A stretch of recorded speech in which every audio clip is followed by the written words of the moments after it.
Okay, so our last section from chapter 1 of the Book of Proof, it deals with index sets. And this is very important, especially in this course, topology. We'll see that we work with a lot of arbitrary sets, and so we'll need to keep track of these sets. So indexing is very, very important, but we've seen basic indexing in courses such as Calculus 2, and hopefully, some of your proof courses already.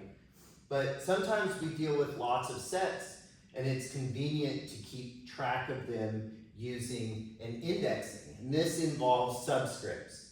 So remember from our Cartesian products, we had this, if we had a finite collection of sets, we could create the Cartesian product, right? So here we would say, okay, AI is a collection of sets,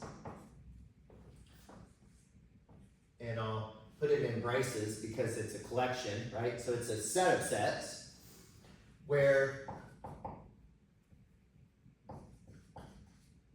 I equals 1, 2, 3,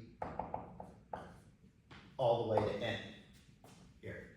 Okay, so we can use this idea to write this set. So what is this set going to look like? Well, it's going to be a set, and it's a Cartesian product, so it's going to be a ordered n-tuple, right? Remember, these were ordered pairs, ordered triples, so this is an ordered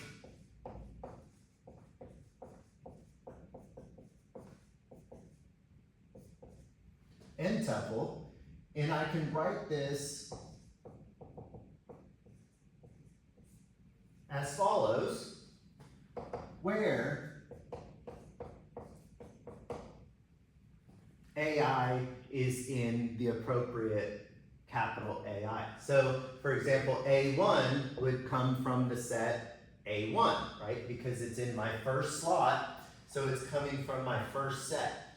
A2 is an element of A2 because it's the second slot, so that element is coming from the second set. So these generic indexings are very important when we're working with an arbitrary amount of sets. We can use this idea here for unions and intersections. So for example, if I had the following union, so this is the union of AI, and really what this set is the following. It's the finite union. Well, I can also do an infinite union.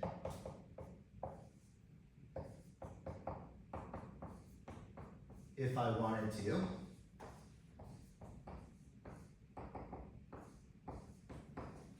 And what's going to happen is that's just going to keep on going, right? It's not going to stop at n, but it's going to continue on. That's what this notation is saying. We can also do it for intersections.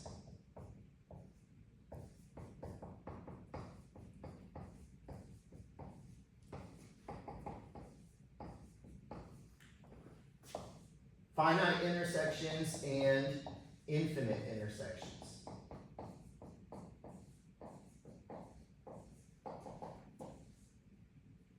And I'm just going to leave that here. Right, so that continues on forever.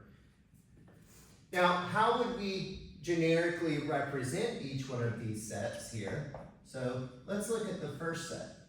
I can represent this as generic elements xi, right? Because this is not a Cartesian product, so they're just going to be elements such that,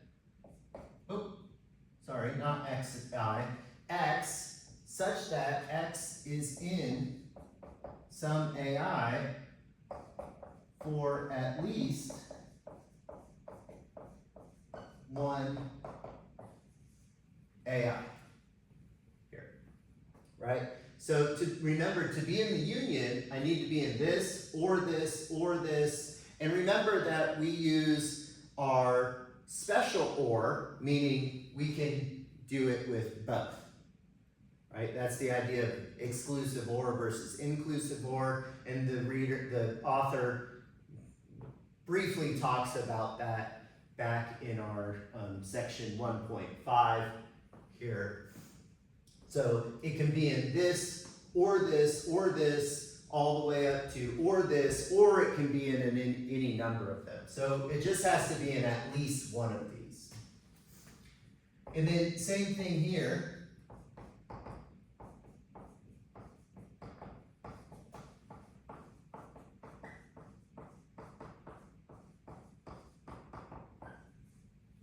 Right, we can represent these the same, even though this is infinite, because it just needs to be in one of them. But this one here, we're going to represent it as arbitrary elements such that x is in AI for all AI. Right, it has to be in every single one of these. And same thing here. Generically, x is in AI for all AI. Here. Okay, we can also generalize indexing sets. A lot of times we use natural numbers to index sets. Notice that I've used natural numbers here, 1, 2, 3, right, our counting numbers. But we can use arbitrary indexing sets too.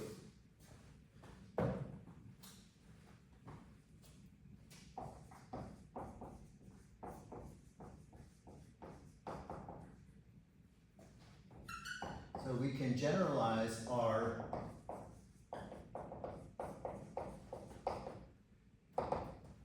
indexing set with something along these lines.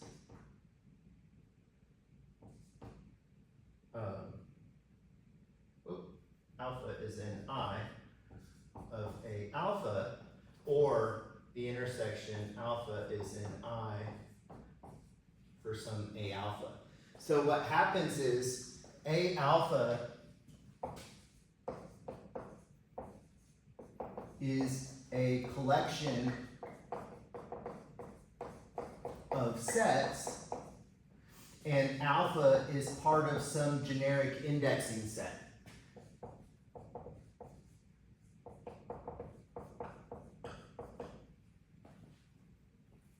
Here, right? So it doesn't have to be a countable idea, it can be something else here.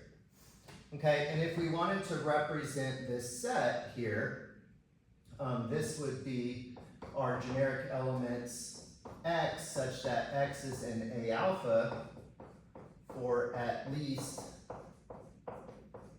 one A alpha. So the idea is very similar as it is over here. And same thing here for our intersection, x such that x is in A alpha for all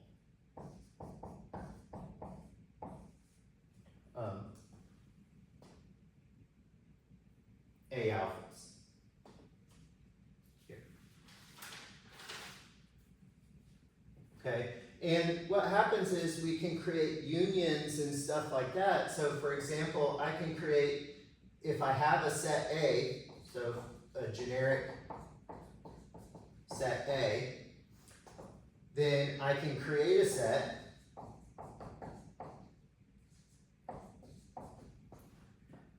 to be the union of all individual elements x such that x is in A.